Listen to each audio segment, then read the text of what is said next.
यस आसनलाई भनिन्छ हस्त उत्तानासन र पाद हस्तासन। हात उठाउने र हात खुट्टामा राख्ने आसन।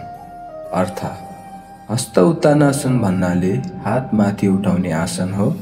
पाद हस्तासन भन्नाले हात खुट्टामा राख्ने आसन हो। कसरी गर्ने? सिधा उभिनुहोस्। सास लिएर दुवै हात माथि उठाउँदै हल्का पछाडि ढल्किनुहोस्। स्टेप 2, सास फाल्दै कम्मरबाट अगाडि झुकेर खुट्टा वा भुइँमा छुनुहोस्।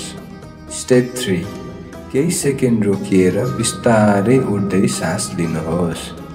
फाइदा: मेरुदण्ड लचिलो बनाउँछ, रक्त सञ्चार सुधार गर्छ, शरीर बलियो र सन्तुलित बनाउँछ, तनाव कम गरी ऊर्जा बढाउँछ।